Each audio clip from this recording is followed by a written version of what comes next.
An RAF Wellington bomber on a routine nighttime training flight takes off into a moonlit sky. It's been in the air just 6 minutes when from the darkness, a second Wellington suddenly appears. Moments later, there's a terrific explosion and the two Wellingtons plunge to the ground, killing everyone on both planes. It is, on the face of it, another tragic wartime accident. The reality is that 13 people lost their lives. They're the forgotten heroes, aren't they? The two inexperienced crews are inevitably blamed for the crash. But is that the full story? Were the authorities too quick to denounce dead men? And did the real blame lay a little closer to home? The only people that really know what happened are the guys that are now dead. Was there a simple failure of procedure? Even though each aircraft had lights, it wouldn't be obvious to each of the pilots the other aircraft was there. Can World War II air crash detective Garth Barnard piece together the clues to discover what really caused the Turweston Wellington crash? The pilots just would not have seen that plane coming towards them. It's quite possible, yes. There was 2 pilots in the sky that night with no night flying hours. It was an accident waiting to happen. You're the pilot. It's your life on the line.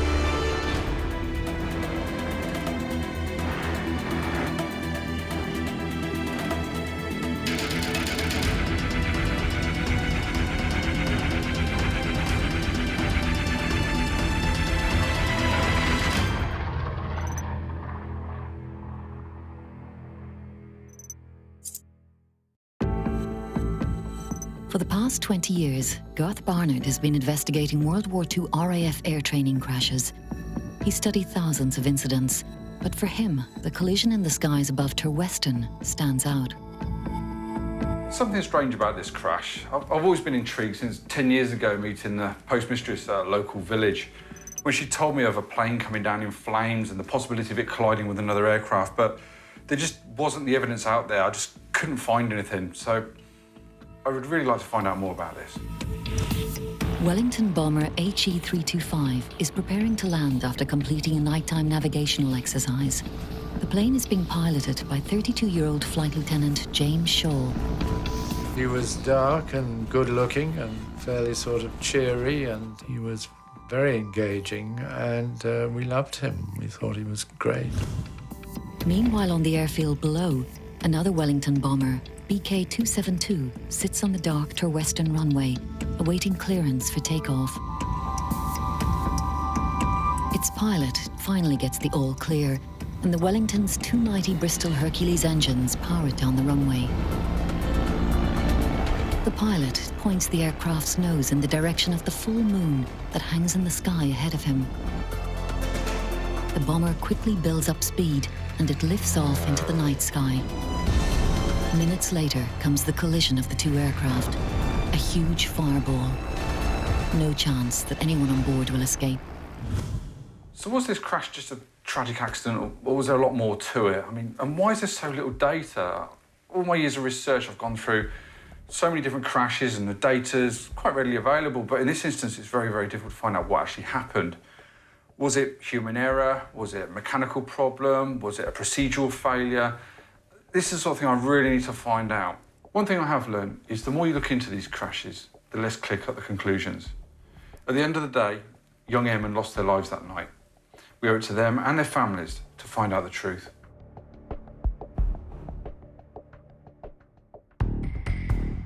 To begin his investigation, Garth needs to examine the official records.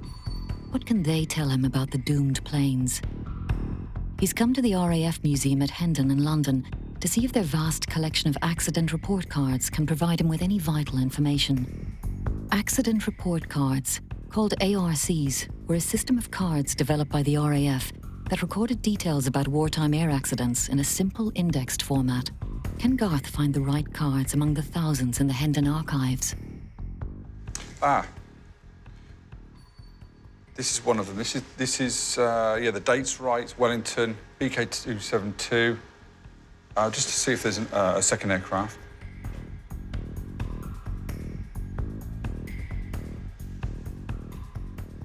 Yep, here's the second aircraft. Yep, so we've got both ARCs for both aircraft.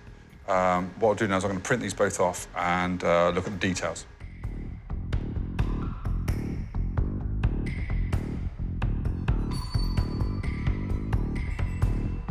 So what details did the ARCs provide? I'm looking at the ARCs here from both machines. This one has details on BK272 and this one on HE325.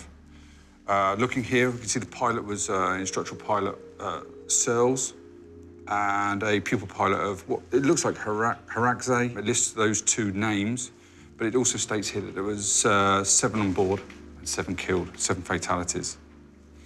Looking at this aircraft, HE325, we can see that it was piloted by Shaw, and there were 6 on board with 6 fatalities.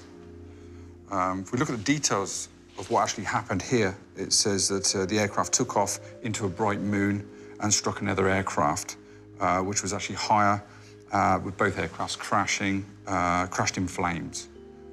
And again, on this ARC, it says struck by another aircraft in flight at 1,000 feet, both crashed and burnt. 13 men lost. The scale of the accident is shocking. The cards showed that the authorities blamed both crews equally and that they failed to keep a good lookout. But Garth has noticed the cards also conclude that navigational lights would not show up well in full moon. So which is it? Was it solely the crew's fault, or did they never stand a chance because of the flying conditions?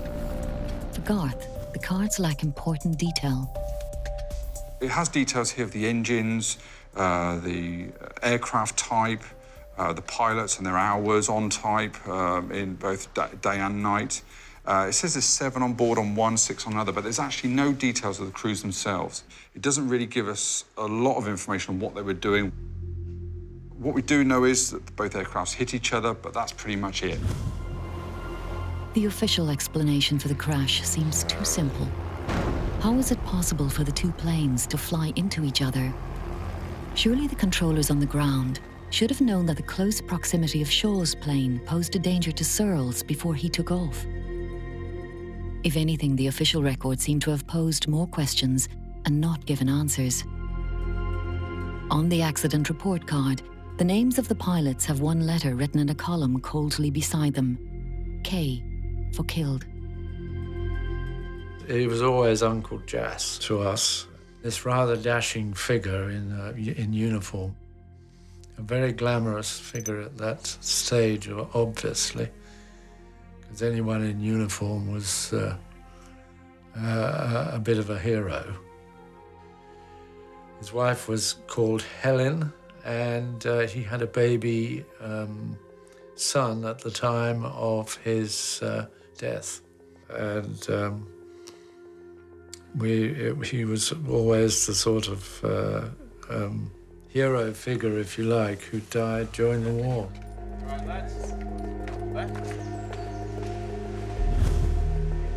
So why were Shaw and Searles flying Wellington bombers over Turweston airfield?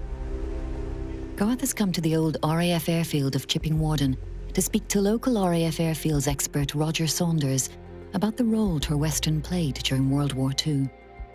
Turweston was entirely a training base, part of 92 Group, and that was its total and only role. It trained on Wellingtons, it trained on various other types of aircraft as well.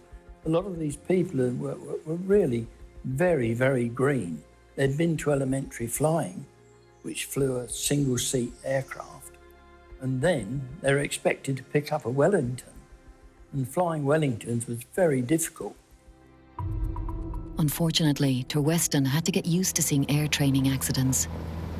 There was quite a lot of crashes, not all fatal, some were, but the crashes didn't just occur locally, of course, because a lot of these aircraft, Wellingtons especially, went on fairly long flights. Then the losses then continued due to navigational errors. Killed lots of pilots doing that. It was very busy looking at the airfields because they were very close together. And if you think that they've all got to take off, they've all got to land, they've all got to do their flight, and they've got to miss each other on the way back. Now, it sounds easy, but it's not. Just how close the airfields were together is staggering. Within a 15-mile radius of Brackley alone, there were no fewer than 13. Perhaps it was not surprising that accidents occurred regularly. There were more than 400 during the war in this small area of Britain. Some were lucky, of course, and managed to walk away from the wreckage relatively unscathed, but many more did not. The figures are sobering, to say the least. During World War II, almost 7,500 men were killed in training incidents in Britain. Most were men who died before seeing any frontline action. The inexperienced Turweston training crews faced a whole set of challenges and dangers. There were always the added dangers posed by mechanical failure. Could that have played a part in the accident? The fire that consumed the planes made it impossible to be sure. But how reliable an aircraft was the Wellington bomber considered to be? By July 1944, the Vickers Wellington had been replaced by the famous Lancaster heavy bomber as the leading aircraft in Bomber Command's operations. But it was still a formidable machine. The Vickers Wellington was a twin-engined medium bomber, and it was really the backbone of RAF Bomber Command's fleet until the advent of the really heavy four-engine bombers, so the Stirling, the Halifax and the Lancaster, a little bit later in the war. When the RAF staged its first 1,000-bomber raid on Cologne in May 1942, more than half the participating aircraft were Wellingtons. With its revolutionary aluminium-weaved geodesic frame, developed by Barnes Wallis of Dambusters fame, the Wellington was affectionately known as Wimpy. It was strong, it was solid, and it was able to take an extraordinary amount of punishment. It seems that mechanically the pilots of BK-272 and HE-325 should not have had a problem. The beauty of the geodesic method was it meant the Wellington could absorb huge amounts of punishment, huge amounts of battle damage, and still make it home. So from that point of view, it was a very reliable aircraft, although it did have the slightly disconcerting characteristic of weaving about a little bit, bending and creaking a bit in flight because of that very structure. The Wellington was a rugged aircraft, certainly, but those used by the operational training units were end-of-line planes that had seen a great deal of action in the field. Could that have affected their reliability? You'll hear reports of getting bogged down. You'll get times where you've got prop swing. You'll probably find that you lose propellers, literally. And there's one flying over Silverstone to Turweston, and it got off the ground and then lost the propeller. It just disappeared. Collapsing wheels. Wellingtons were a bit prone to dropping an undercarriage. So who else was flying on board the doomed planes that night? Garth has found out a little more about the 10 remaining victims. I've managed to track down names of the other members of crew. Initially, I used the Commonwealth War Graves Commission website. I typed in the date, which I had, and I got pages and pages and pages of names, which isn't surprising given the bloody war that was over the skies of Europe at that time. But to get the names, what I did was use this fantastic book. Bomber Command's Losses by W.H. Chorley is a series of books that chronicle every aircraft loss in Bomber Command during the war. Okay, if we flick through the pages, here we go. On the 7th, 8th of July 1944, Wellington, HE-325, which we know was in the air that night. We know that from the ARC. But listed here, what we have are the names of the crew that were on board. The book reveals that flying with Flight Lieutenant James Shaw that night were the 36-year-old Sergeant William Mitchell and Sergeant William Willett, aged 31. Also on board were Sergeants Henry Kinchin and Leonard Barker, who were 28, and 19-year-old Charles Wyatt. Garth also finds out more about those flying BK-272, with the two pilots, Searles and Terraze, was 20-year-old flying officer Arthur Cork, Sergeant Peter Woods, who was 21, the 27-year-old Sergeant Bernard Hadlow, and Sergeants Robert Bradford and Jack Lemon, who were both just 19. Haraze, he was Canadian. That explained the unusual surname, and so was Cork. He was Canadian too. Well, reading through this, we've got a lot more detail on what happened. The book confirms most of what Garth knows: the time of takeoff for each plane, the length of their respective flights, and the location of the crash. But we know Searles was instructing Harazay that night, but who was actually at the controls at the time of the collision? Also, looking at the amount of crew on board, we've got 7 here, so I'm expecting to see maybe there was 2 or 3 gunners or 2 or 3 navigators, wireless operators, which would tie in with the fact it's a training flight. what the ARC reveals is that Searles had flown 1,314 hours in total, with 520 hours flown in the Wellington, including 128 at night. Pilot Officer Harazay, on the other hand, was far less qualified. Harazay had never flown Wellingtons at night before. Look, 150 hours flying time, but in this column under type, it's got nothing. So you've got to deduce that Searles was the instructor, Harazay was the pupil, but who was actually at the controls at the time of the collision? Garth notices something else on HE 325's accident report card. Shaw has a lot of flying hours, we know that, but only 13 on type and none at night. Was he an experienced trainee, or was he just an experienced pilot transferred over to Wellington to build his hours up on that new machine? With Harazay at the controls, that means there was 2 pilots in the sky that night with no night flying hours. It was an accident waiting to happen.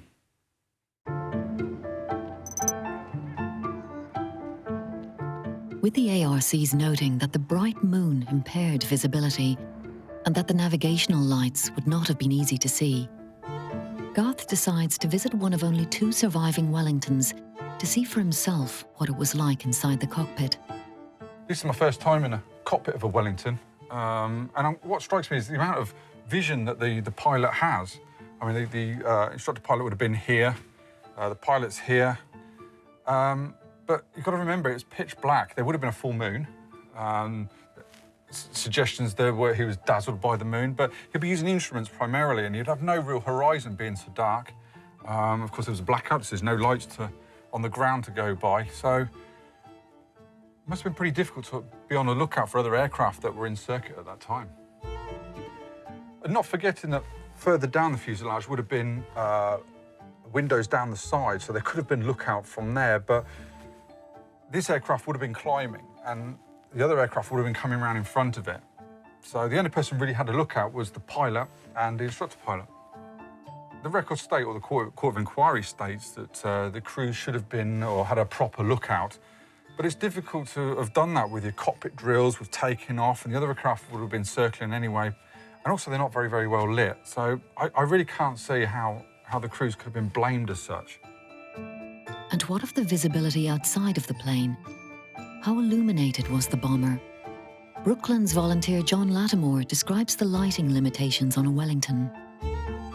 Basically, I think you can say there's not very much of it. It consisted of the normal port and starboard red and green wingtip lights, a light on the front of the nose of the Wellington, which I think you can see an example over there, which is a formating light, which was shrouded, so it can only really be seen from the front. And you had, again, formating lights towards the top of the rudder. As I understand it, 1 blue, 1 white. And underneath the nose of the aeroplane, which is for signalling purposes, so it can be used for signalling to the ground. Hence, it's underneath the aeroplane. And that's it, as far as external lights are concerned. The lighting you talk of wasn't like the big bright lights you see on modern aircraft now? No, not at all. You're talking about car tail light bulbs, basically. So you know what that is. It's not very bright, no. And certainly not from a distance in the air. But they weren't designed to tell anybody on the ground where the aeroplane was, for obvious reasons. Interestingly, John is not convinced by the ARC's findings that the crew were to blame. To be honest with you, it seems to me that you had the unfortunate set of circumstances where the only people that really know what happened are the guys that are now dead. So if your airplane that's now in circuit flying on its own, probably would not have his full mating lights on. So he's only got his wingtip nav lights. He's sideways on to the aeroplane that's taking off. So we've only, if he's on an anti-clockwise circuit, he's only got his port nav light, which will be visible to the aircraft taking off, which is, you know, a little red light in the sky, and it's a bit difficult for some pilot who's taking off to know that. This was a convenient let-out. You've got a crash or a collision that occurred, killed a number of people. Somebody's got to come up with an answer, so you come up with an answer that says, well, they weren't really doing their job very well, were they? You know, which is unfortunate, but I think it's convenient.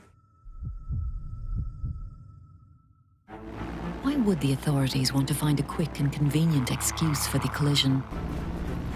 By this time in the war, RAF Bomber Command, under the leadership of its commander, Arthur Bomber Harris, was becoming a formidable weapon for the British. With their American allies pummeling German targets during the day, British crews kept up the momentum by conducting massed bombing raids at night. But this effort came at a cost. In 16 operations launched against Berlin in early 1944, over 1,000 aircraft and 7,000 airmen were lost. And all these men and machines needed to be hastily replaced for Harris by the RAF and their OTUs. Accidents like the collision at Turweston were regrettable, but the authorities couldn't let these incidents get in the way of replenishing crews and keeping the pressure up against the enemy. By the beginning of July 1944, the bombing campaign was still pretty much in full swing, even though we were then well into Europe. There was still a need for crews. I mean, we know now that the war was beginning to come to an end, but they kind of didn't know that then. They still had the Japanese threat. They thought there were going to be many more years of war against Japan. So really, the training system was pretty much in full swing, although, as it happened, by July 44, that was actually when the size of the Royal Air Force reached its peak.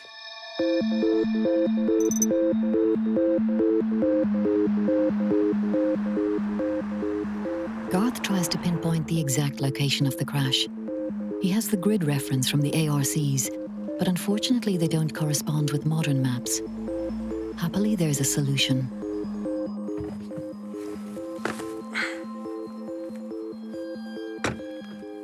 Okay, we're 2 miles away now from the airfield itself, and looking at the ARC of Searles aircraft here, it states the Ordnance Survey coordinates for where the crash site was. That doesn't correlate or relate to any modern-day Ordnance Survey maps, so what I have to use is a 1943 Ordnance Survey map, and from that, I can work out the exact position of the crash site. And remember, this is the crash site of Searles aircraft. This is about 2 miles away from the end of the runway, so it just goes to show how close from the end of the runway the incident was. And this aircraft travelled a long way after the collision itself. It's positioned over here in the middle of the field. You can see it from here, good view, and probably where about those 2 trees are on the hedge line itself. Probably about in line with those, but in the centre of the field, which is exactly where it's positioned on the Ordnance Survey map. Now I know the exact crash position of BK-272, which was Searles aircraft. I can try and find out how it got here and which actual runway was in use at the time. I really would like to get to the bottom of this and find out the truth of what happened that night. Having established where one of the planes crashed, Garth travels to Turweston Airfield to try and finally piece together how the accident happened. He's come armed with some startling new evidence. As we hit a wall with the British sources, I decided to contact a Canadian colleague who gave me information on the Canadians on board BK-272, and the information he's given me is absolutely fascinating. Garth's colleague has found the official Court of Inquiry report in the file of one of the trainees, Walter Harazay. The Court of Inquiry gives a detailed account of what happened to Harazay's Wellington BK-272, and I quote, "This aircraft, after taking off, is assumed to have climbed towards the second aircraft, which was at a higher altitude. The climb was made almost directly towards the moon, and the pilot looking in that direction may not have seen the other aircraft due to dazzle. Navigation lights displayed by aircraft under the prevailing atmospheric conditions of light and haze are almost ineffective. With the lower portion of the tail light blacked out on the Wellington aircraft, there is a sector below the aircraft in which no light is visible. This was a possible cause of the pilot being unaware that another aircraft was dangerously near. The report also gives a graphic account of what happened to Shaw's plane, HE-325. It records that after circling the airfield at 1,000 feet, Shaw was given permission to land at 1:17 a.m. The planes collided just outside the circle of airfield lighting on the perimeter of the base.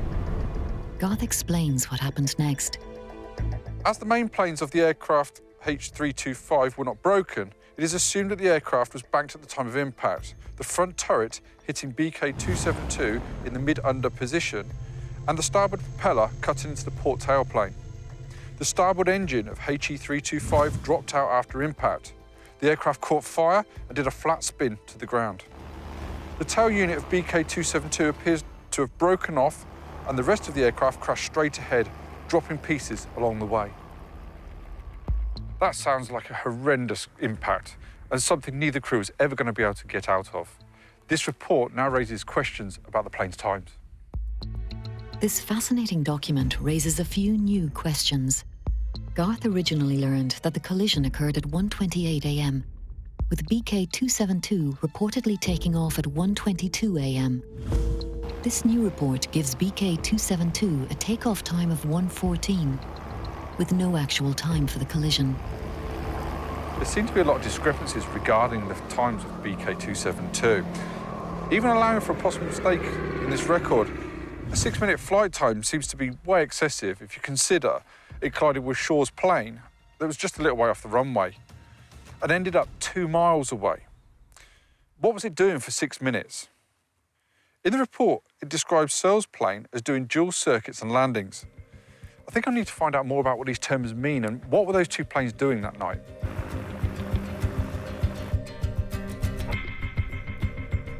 Steve French is a pilot who flies regularly from Turweston. He's agreed to take Garth up on a flight and to explain what a circuit is.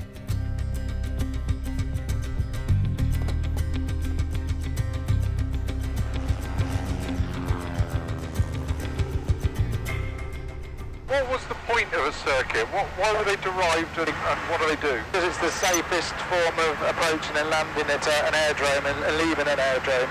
There's a specific circuit, which is basically a box in the sky. You take off, you climb out, you turn right, you turn right, you turn right, and you land. So it's like a box in the sky. And what determines whether we turn right for right-handed or left for left? Because that's being determined by the airdrome. So they've made this a left-hand or a right-hand circuit. So it's down to the controller to specify which way the circuit is going to be. So. How many aircraft could be in a circuit? It could be up to six or seven, you know, in which case it gets really busy. And some aircraft are slower than other aircraft, and this is a particularly fast aircraft, so unless you can slow it down, you might encroach too much on the plane in front, and thereby you would turn out and circle away from the field and then come back. So if I've got a box and I'm turning right in a right-hand circuit, what do they call that to the left then? How do they that's the dead side. It's the dead side of the runway. So if we were coming to join the circuit, we would join on the dead side because there's no aircraft flying that side. So we would descend, and we'd aim to descend over the end of the runway at about 1,500 feet, 1,600 feet, and then we would be dropping down to 1,000 feet. By the time we got to downwind, we would be then in the circuit downwind and joining. But the dead side is the side of the runway that there's no aircraft, and obviously that's the side you want to join if you were joining this circuit. So how do they miss each other? Is it purely height when you're joining? Yeah, it's purely height. If you're joining dead side, you wouldn't be at 1,000 feet over the end of the runway. You would ideally be at 15, 16 or 1,700 feet as you cross the end of the runway. So any planes taking off are still only going to be at 400 or 500 feet.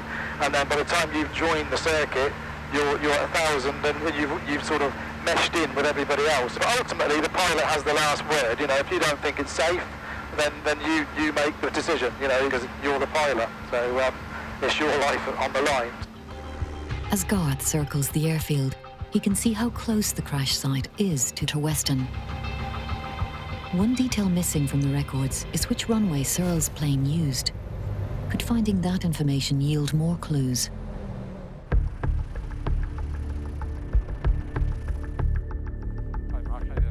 Garth meets with local astronomer Mark George. Can he shed more light on the question of the runway? Mark, what I do know is that the crash site was in this direction. But what I can't confirm and what I don't know is the actual runway in use that night.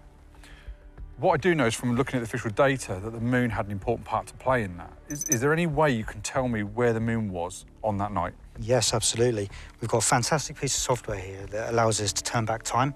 So by using this, we can see exactly where the moon was on that night.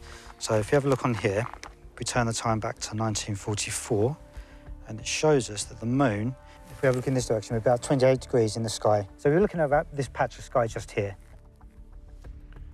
So then, if we position the map then, right now we're stood at the intersection of these two runways, so it could have been any one of those. We know Westbury's in this direction. From what you've said with the moon being in this direction, it does confirm that this was the runway in use at the time. Absolutely, yes. I mean, for any pilot taking off from this particular runway, they're going to have the full glow of that moon in their eyes as they take off. Would the moon have been very bright that night? Would it have had an influence? It would have. It would have been very bright. On that particular night, it was a waning gibbous, and it would have been giving out about 90% of its moonlight. It's quite plausible then that the pilots just would not have seen that plane coming towards them. It's quite possible, yes. The moon would be that bright. It'd be akin to having a torch shone in your eyes, really. And for any pilot heading into that, it's going to be quite dazzling for them and confusing. From the information he's gathered so far, Garth has come up with a timeline of events. At 1:14 a.m., Charles Searles is given permission to take off with his crew of 7. As it's Hiraze's first nighttime flight, Wellington BK-272 remains stationary as he, Searles, continues teaching him. After returning to the airfield and circling, Flight Lieutenant Shaw in Wellington HE-325 is given permission to land. At some time between 1:17 a.m. and 1:28 a.m., Searles Wellington takes off to the southeast into the face of the full moon. Now Shaw's plane is beginning to turn and drop to 1,000 feet at the head of the runway, so that he can come around and fly to the far side, where he'll start his final approach to land. Shaw's Wellington smashes into the tail of BK-272 and slices it off. Shaw's craft flat spins to the ground and impacts on the perimeter of the airfield, while Searles Wellington manages to remain in the air before it too crashes near the village of Westbury. But Garth believes that it was the controllers on the ground who may have been at fault. The flight time of 6 minutes must have been a delay on Searles' part. He must have been sat on the end of that runway for the whole of those 6 minutes. And what I don't understand is why those flight controllers did not abort his takeoff when they knew Shaw was still circling and still in a dangerous close proximity. Perhaps the staff at Turweston knew that they were partly to blame for the accident. But this was wartime. Keeping morale high was all important, and it might have been that the authorities wanted nothing to discourage or dispirit trainees. Pilot error was perhaps a neat, tidy, convenient, non-controversial explanation for the crash. Garth is still wrestling with the one hole in his theory, however. I think I can explain the 6 minutes. It's probably Searles going through his cockpit drills while teaching. But what I don't understand is how Searles managed to get his aircraft up to 1,000 feet and collide with Shaw's off the end of the runway. Either that or the official records that state 1,000 feet are incorrect and the collision between Searles and Shaw's aircraft was much, much lower. Luckily, pilot Steve French may have unlocked the entire mystery. His theory accounts for the lost 6 minutes and both planes' altitude. To explain his theory, Steve takes Garth up in his plane to retrace the last flight of Searles Wellington, BK-272. He would have been a standing start at the end of the runway, at the end of the tarmac we can see now. He would have been there, engines full power, and he would have started his run. So we can time it if you want. Okay, I would start it about now. He would have been powering down there. It's obviously been cut short. I imagine it went a bit further than that in World War II. We're about 2 minutes in now. 2 minutes in, making the turn. He approached Brackley, he's on his crosswind leg. Now he's flying downwind. That's 3 minutes. That's 3 minutes. We're turning now. Nearly 4 minutes now. We're on base leg now. Okay, so now we're turning finals. And we're now on final approach. The aircraft would either land from here, or it would touch and go, or it would power up and go around, depending on the exercise that the instructor's putting the students through. The runway was extended like it used to be. We're probably touching down around about now. What time have we got? Go up on that. We're just got to 5 minutes. 5 minutes. Well, okay, we're a smaller plane, so well, maybe we would be a little bit more agile than a large bomber. So, you know, 6.5 minutes is not going to be far off.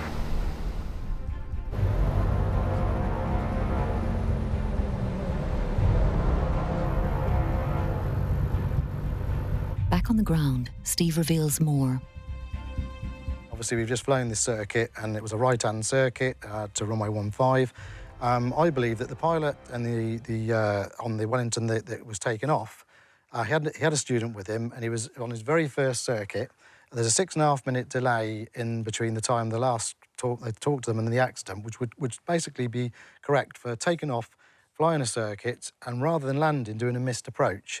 A missed approach is where you're on approach, you decide to throw the landing away, and you take off and go back round. As he got a student with him, it was the middle of the night. I would imagine that, you know, the first one would just be for a look. So he'd come round, have a look, he'd be at 500-600 feet, he would say, right, go around. The pilot would then pull up, he would soon be at 1,000 feet. Meanwhile, the other aircraft's coming in to join the circuit from the dead side. This is the dead side of the runway because obviously it's a right-hand circuit. This aircraft coming in, he probably knew where he was. He could see Westbury over here. It was dark, it was moonlit night. He may have picked up a couple of features. As he was coming in, he would be rolling slightly left to make sure he was over the end of the runway to the right. And the way the two aircraft have impacted, it would make sense that obviously that they would hit each other there. This aircraft then went down there, and the obviously other aircraft spiralled in basically at the end of the runway. The only way this aircraft could have been at this point, 1,000 feet, is if it's already in the air. It couldn't possibly have taken off and got to that height in such a short distance. If he had landed and then took off again, he would have probably only been 500 feet here. You know, and the other pilot at 1,000 would have been over the top of him, you know, enjoying the circuit, and he would have been safe and he would have been fine. Steve's theory has finally solved 10 years of frustrating research into the Wellington collision. Garth has sent all the evidence he has discovered on the Wellington collision to air safety expert Gary Wan to see if he agrees with his findings. Gary begins by assessing the efficiency of air traffic control at the time. Air traffic control during wartime is certainly different to the way it's run now. And essentially, the person in air traffic control will be recording takeoff times and landing times. There wouldn't have been a map to plot where the aircraft are. There's obviously no radar to see where the other aircraft are. And clearances given to the aircraft are almost procedural in that the aircraft is given permission to carry out a manoeuvre, and it's up to the pilot then to carry out safely. By giving procedural instructions, you're allowing the aircrew to carry on and carry out a manoeuvre, but what that lacks is the control over the aircraft and making sure that you haven't got two aircraft in the same place at the same time. So why did the crews not see the other's aircraft that night? If the two aircraft are on a converging course, a collision course, then there'll be no apparent movement of one aircraft to the other. And it's a well-known fact that the human eye picks up movement. So even though each aircraft had lights, it wouldn't be obvious to each of the pilots the other aircraft was there until very shortly before the collision. With the numbers of planes in the skies increasing all the time, and our major airports becoming busier than ever, how does modern aviation minimize the possibility of a collision between converging airliners near an airport? Former RAF and commercial test pilot Chris Roberts explains the systems that have been developed to keep the modern traveller safe, even in limited visibility. You have on board your aeroplane a thing called a TCAS, which is a collision avoidance system. And you can see on your aircraft displays where the other aeroplanes are that are coming in towards the landing point, which is also the beginning of your takeoff point. So you have that basic visibility if you're in bad weather, and of course you can see them if the weather's good. And of course, air traffic knows where they are, so air traffic will be telling you. But at a particular point when you requested your departure, you will be cleared onto the runway, and you will be cleared takeoff. And the two calls may come together, they may not. Air traffic now never use the term takeoff unless you're cleared to take off. So once you're cleared to take off, you have to go very quickly, because everybody is working on the assumption that you will move very quickly after you've been given clearance, and that will allow you to slot in to your place in the pattern of aeroplanes that are coming into land and have already taken off. Now he has finally discovered the truth. Garth can tell the relatives of the Wellington crash what he's found, and a 70-year-old mystery can at last be resolved. Emma Bonner Morgan is the great-niece of Flight Lieutenant James Shaw. The family had believed that James was killed while training in Scotland. Garth meets Emma to tell her more. It was 1:15 in the morning, so it's pitch black. Very, very dark. But also, there was a full moon, so that some of the land was lit up. So you've got an aircraft which, by all accounts and reading through this research, was taking off into the moon. So he had the bright moon in front of him. And then you had another aircraft that was circling around. So the aircraft couldn't really see each other. So when it comes to fault, the Court of Inquiry states that perhaps both crews didn't keep proper lookout. But to me, that's a bit harsh, because the two aircraft, very, very dark night, just collided with each other. How much information had your family received regarding this crash, and what did you actually know?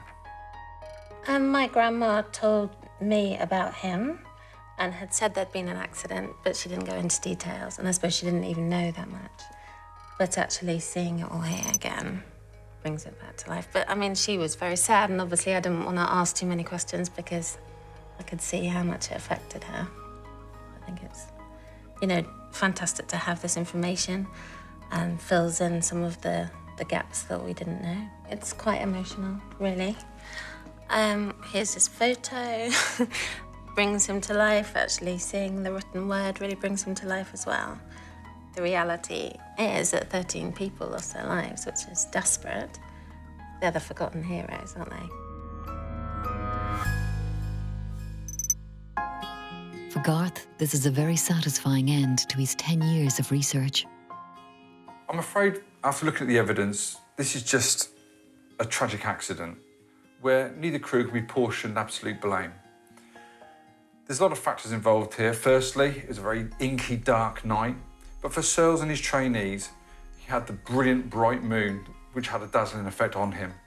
Also, the Wellington's got to be portioned blame here, to a degree, simply because the lights are very, very small and they would have been painted out. They're very, very dim, very, very difficult to pick out. And on a night like that, where it was incredibly dark, it would have been virtually impossible to see the other aircraft. That terrible crash in July 1944 was just one of many hundreds that cost the lives of so many young airmen during World War II. The thousands of deaths that happened in training are a footnote in history. But by researching crashes such as the collision of the two Wellingtons at Turweston, hopefully people are made aware and understand the bravery and sacrifice these men made behind the front line. It is something we should not forget. God bless the finest, bravest souls, no more to fly or walk. Their precious blood was spilled, no more to flourish, love or talk. May they always be remembered, and may they rest in perfect peace. God bless their souls and families, and pray that evil wars may someday cease.